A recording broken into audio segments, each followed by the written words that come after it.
साथियों नमस्कार, मैं रविंद्र चौधरी युवा किसान संगठन से। आज मैं 15 अगस्त 2023 को आप सभी लोगों को स्वतंत्रता दिवस की हार्दिक हार्दिक शुभकामनाएं देने के लिए जुड़ा हूँ। साथियों, आज ये जो स्वतंत्रता दिवस है हम लोग इसलिए मना पा रहे हैं क्योंकि हमारे देश की आज़ादी के लिए हजारों लाखों क्रांतिकारियों ने, सेनानियों ने, भारत माँ के सपूतों ने हंसते हंसते अपने प्राण न्यौछावर कर दिए और जिसकी वजह से आज हम लोग अपनी आज़ादी के 76 वर्ष पूरे कर चुके हैं। वह 77वां जो स्वतंत्रता दिवस है वो आज हम सब लोग मना रहे हैं। मैं इसके लिए सभी लोगों को बहुत बहुत बधाई देता हूँ, बहुत बहुत शुभकामनाएं देता हूँ। और इस आज़ादी के जब 76 वर्ष पूरे किए हमने और 77वां स्वतंत्रता दिवस मना रहे हैं, तो इस अवसर पर मैं बताना चाहता हूँ, मेरे पीछे आप जिस तरीके से देख रहे हैं तिरंगा, तो तिरंगे के जो 3 कलर हैं इनका अपना अपना महत्व है। सबसे ऊपर जो केसरिया रंग है वो शक्ति और धैर्य का, हमारे साहस का प्रतीक है। उसके नीचे जो कलर, जो हमको सफ़ेद कलर जो दिखाई दे रहा है वो शांति का प्रतीक है। उसके नीचे जो हरा कलर हम लोग देख पा रहे हैं वो प्रतीक है हमारी उर्वरकता का और हमारी वृद्धि का।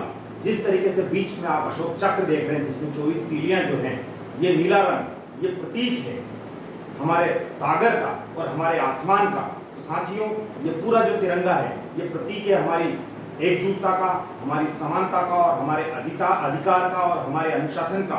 साथियों, इस आज़ादी के महापर्व पर, इस 15 अगस्त के अवसर पर मैं हमारे वैसे तो हजारों लाखों क्रांतिकारियों ने हंसते हंसते इसके लिए बलिदान दिया, कई लोगों ने अपने प्राण की आहुति दी।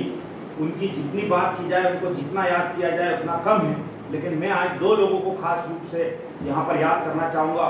सबसे प्रथम मैं याद करना चाहूँगा हमारे भगत सिंह जी को, जिन्होंने मात्र 23 साल की उम्र में अपनी जान हंसते हंसते न्यौछावर कर दी। फांसी के फंदे को उन्होंने हमारी देश की आज़ादी के लिए चूमा। वो एक तरीके से ये दर्शाता है और हम लोगों को उससे सीख लेना चाहिए कि किस तरीके से परम सेक्रीफाइस, सर्वोपरि जिस तरीके से कुर्बानी या जिस तरीके से उन्होंने बलिदान दिया है, ये हमको दर्शाता है कि जब देश की बारी आए तो हमको एक पल भी सोचने की आवश्यकता नहीं है। अपने प्राणों की भी आहुति देना पड़े तो भी हमको हमारे देश के लिए आगे बढ़ना चाहिए। दूसरे नंबर पे मैं याद करना चाहूँगा हमारे संविधान निर्माता बाबा भीमराव अंबेडकर साहब को, जिन्होंने पूरी आज़ादी में तो कंट्रीब्यूशन किया ही, आज़ादी की पूरी लड़ाई में तो वो भागीदार रहे, साथ ही साथ उन्होंने अपने समाज के लिए भी लड़ाई लड़ी। जिस तरीके से आज बड़े बड़े स्कूलों में जहां हजारों लाखों रुपए फीस भर के भी हम बच्चों को अच्छी शिक्षा देने के लिए, मैं समझता हूं कहीं ना कहीं हमको लगता है कि और बेहतर शिक्षा के अवसर उपलब्ध होना चाहिए।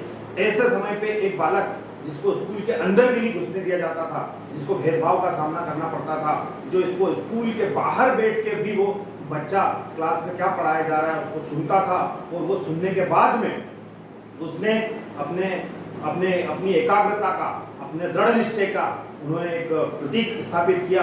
और उन्होंने भारत देश में तो किया ही किया, उन्होंने बाहर जाकर भी डॉक्टरेट की डिग्री और उपाधि प्राप्त की और अपने ज्ञान का इस्तेमाल उन्होंने भारत देश के लिए ऐसा संविधान निर्मित करने में किया जिसकी वजह से आज मैं आप सब लोगों के सामने शायद इतने खुले रूप से ये बात कर पा रहा हूँ। आज हम जिस आज़ादी के साथ अपने धर्म का प्रचार प्रसार कर पाते हैं, आज जिस एकता के साथ, जिस एकजुटता के साथ और जिस निर्भीकता के साथ, जिस अधिकार के साथ हम लोग इस देश में जी पाते हैं, ये देन है उस संविधान की जो हमारे बाबा साहब भीमराव साहब अम्बेडकर ने बनाया था।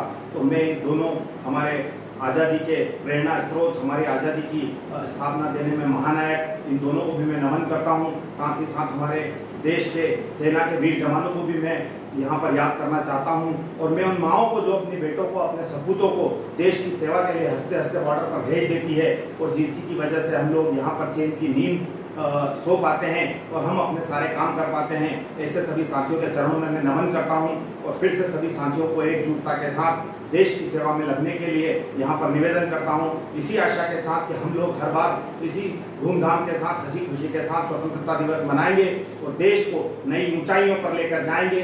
जय जवान, जय किसान, भारत माता की जय।